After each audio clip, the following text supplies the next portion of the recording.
E se eu te dissesse que existe um manual não escrito em Brasília, um guia secreto que ninguém te conta, mas todo mundo lá dentro conhece? Não tô falando de política, tô falando de sobrevivência, de ascensão, de um jogo que acontece nas sombras enquanto você paga suas contas, divide o salário no carnê e torce para o fim do mês chegar logo. Hoje, a gente vai entrar nesse mundo pela porta dos fundos. Você vai ver em primeira pessoa como funciona a mente, a rotina e a estratégia de quem escolheu usar o poder público como trampolim pessoal. Isso não é teoria conspiratória, são fatos, são nomes, são esquemas que estão nos autos de processos públicos, nas CPIs televisionadas e nos noticiários que você passa rápido no feed porque parece surreal demais para ser verdade. Mas é real. E o pior, é sistemático. Fica até o final, porque na última parte desse vídeo você vai entender por que esse sistema ainda está de pé, quem sustenta ele e, mais importante, o que isso tem a ver diretamente com o seu bolso, com a sua vida e com o futuro dos seus filhos. Se você tem mais de 25 anos e já sentiu que o jogo está viciado contra você, esse vídeo foi feito para você. Brasília, uma cidade planejada para impressionar.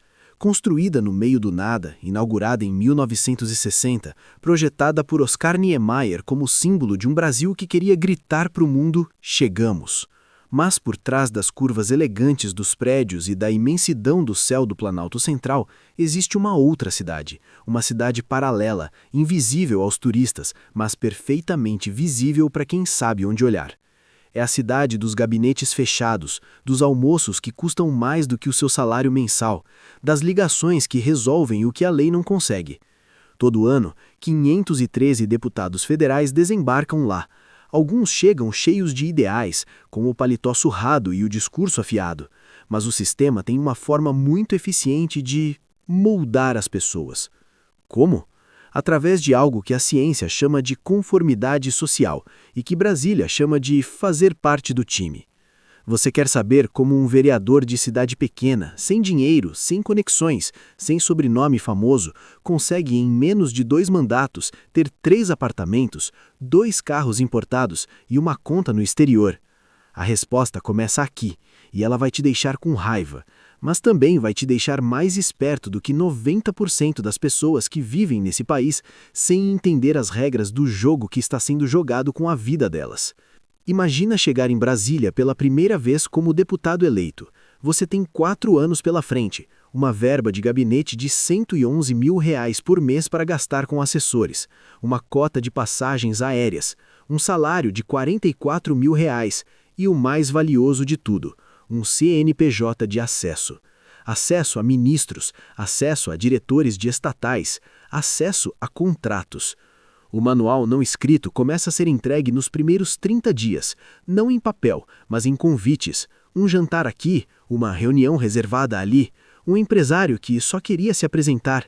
Ninguém chega e fala: "Ei, vamos ser corruptos juntos." Não funciona assim. Funciona como uma sedução lenta, como uma iniciação. Primeiro, eles te mostram o que você pode ter. Depois, te mostram o que você pode perder se não jogar junto. Os esquemas mais sofisticados investigados pela Polícia Federal, como o Mensalão em 2005 e a Lava Jato a partir de 2014, revelaram que o processo de cooptação de parlamentares seguia exatamente esse roteiro: aproximação gradual, pequenos favores, depois grandes compromissos. E a pergunta que fica é: quantos resistiram? E os que resistiram, onde estão hoje? Agora vamos falar das ferramentas, porque um deputado corrupto eficiente não age no improviso. Ele usa estruturas legais como escudo.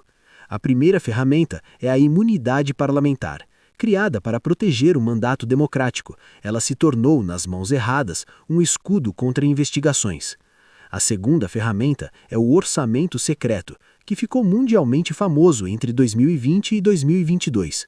São bilhões de reais distribuídos sem critério público, sem licitação, sem transparência. Dinheiro que deveria ir para a escola, posto de saúde e asfalto, indo para a prefeitura de aliado político em troca de apoio nas votações. A terceira ferramenta, e essa é a mais sofisticada, são as empresas fantasmas. Em dezenas de casos investigados, parlamentares usavam laranjas, parentes e empresas de fachada para receber propina de forma limpa. O dinheiro entrava como prestação de serviço de consultoria, saía como mansão, fazenda e viagem internacional. Você sabia que entre 2019 e 2022 o orçamento secreto distribuiu mais de 19 bilhões de reais? Isso dá quase R$ 100 por habitante desse país. R$ 100 que poderiam ter ido para a sua cidade e foram para a conta de quem você nunca elegeu. Isso te causa alguma coisa? Deveria. Nenhum corrupto sobrevive sozinho. Essa é uma das verdades mais importantes desse vídeo.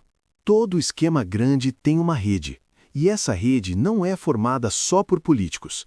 Ela inclui empresários que precisam de contratos, servidores que fazem vista grossa, advogados que estruturam o esquema juridicamente e, às vezes, isso dói dizer, veículos de imprensa que enterram certas notícias em troca de publicidade governamental. A CPI da Petrobras revelou como grandes empreiteias como Odebrecht, OAS e Camargo Correia montaram departamentos inteiros dedicados ao pagamento de propinas. Não era exceção, era política corporativa, era linha de custo no balanço. Um ex-diretor da Petrobras chegou a declarar em juízo que o esquema existia há décadas e era tratado como procedimento padrão. Procedimento padrão. Pensa nisso. Enquanto você economizava para pagar a faculdade do seu filho, enquanto você cortava gasto para fechar o mês, existia um procedimento padrão de desvio de dinheiro público sendo executado com a eficiência de uma multinacional. E a rede de proteção garantia que, mesmo quando alguém era pego, os maiores dificilmente chegavam ao banco dos réus. Você consegue identificar algum padrão nisso? Chegou a hora de entender como um deputado corrupto realmente cresce dentro do sistema. Porque não basta entrar no esquema, tem que subir. E subir em Brasília tem uma lógica própria. O primeiro degrau é o voto. Você usa parte do dinheiro desviado para financiar campanhas de vereadores e prefeitos na sua base. Eles ficam te devendo. Você controla votos. O segundo degrau é a indicação. Com votos garantidos, você passa a indicar cargos em estatais, autarquias e ministérios. Cada cargo indicado é uma antena de informação e uma fonte de recursos. O terceiro degrau é a composição. Você negocia apoio a projetos de outros grupos em troca de proteção, de cargos maiores, de blindagem jurídica. E assim, em 2 ou 3 mandatos, um deputado que chegou sem nada se transforma numa peça central do tabuleiro político, com poder de nomear, de bloquear, de liberar verbas. Os dados do TSE mostram que parlamentares com maior volume de emendas aprovadas têm, em média, taxas de reeleição significativamente maiores. Coincidência? Ou é exatamente o sistema funcionando como foi projetado para funcionar? Agora, bora falar de números, porque dado não mente, mesmo quando quem deveria apresentá-lo prefere esconder. O Brasil perde, segundo estimativas da Federação das Indústrias do Estado de São Paulo, a Fiesp, aproximadamente 200 bilhões de reais por ano em corrupção. 200 bilhões. Para você ter dimensão, o orçamento do Ministério da Saúde em 2023 foi de cerca de 212 bilhões. Ou seja, a corrupção consome anualmente o equivalente a quase todo o orçamento da saúde do país. A Transparência Internacional coloca o Brasil consistentemente entre os países com percepção de corrupção acima da média global. Em 2023, ficamos na posição 104 de 180 países no Índice de Percepção de Corrupção. Mas o dado que mais dói não é esse, é o seguinte: segundo o IBGE, 33 milhões de brasileiros passaram fome em 2022. 33 milhões. E no mesmo período, o Congresso aprovava um orçamento secreto bilionário sem transparência. Esses números têm conexão direta, não é abstrato, é a sua realidade sendo moldada por decisões tomadas em gabinetes que você nunca vai entrar. E isso te faz querer fazer alguma coisa ou você já desistiu de acreditar que algo pode mudar? E agora chegamos ao ponto que prometemos lá no início. A grande revelação. O motivo pelo qual esse sistema não cai. Não é porque falta lei. O Brasil tem uma das legislações anticorrupção mais completas do mundo, com a Lei da Ficha Limpa, a Lei Anticorrupção de 2013, o Código Penal robusto. Não é porque falta investigação. A Polícia Federal faz operações constantes. O Ministério Público tem procuradores brilhantes e dedicados. O sistema não cai porque ele foi projetado com válvulas de escape. O foro privilegiado protege parlamentares de investigações em primeira instância. A prescrição encerra processos antes da condenação. Os recursos protelatórios consomem anos. E quando tudo falha, tem a anistia, o indulto, o habeas corpus surpresa. Em 2023, o Congresso tentou aprovar uma PEC que anistiava crimes eleitorais e beneficiava diretamente condenados por corrupção. Isso não é teoria. Está nos registros da Câmara. O sistema não é defeituoso. O sistema está funcionando exatamente como os que o controlam querem que funcione. Essa é a revelação. Não existe bug. Existe design. E entender isso muda tudo. Você pode estar pensando, tá, mas o que eu tenho a ver com isso? Sou só mais um. E é exatamente aí que mora o maior golpe. Porque a narrativa de que o cidadão comum não tem poder é a narrativa mais útil que esse sistema já criou. Cada real desviado saiu do seu trabalho. O imposto que você paga no supermercado, no combustível, na conta de luz, no plano de saúde que você mal consegue manter, uma fatia disso vai para o orçamento público, e parte desse orçamento some em esquemas que você acabou de aprender a reconhecer. Mas tem mais. A corrupção não só rouba dinheiro, ela rouba tempo. Quando a saúde pública é sucateada porque a verba foi desviada, você perde horas numa fila de UPA. Quando a infraestrutura não é feita porque o contrato foi superfaturado, você perde tempo no trânsito, paga mais caro no frete, vê sua empresa perder competitividade. A corrupção é um imposto invisível, e você paga ele todo dia, mesmo sem saber. Saber disso não é pessimismo, é lucidez. E lucidez é o primeiro passo para qualquer mudança real. Chegamos ao final, e a pergunta que fica não é como eles fazem isso. Agora você sabe como. A pergunta é, e agora?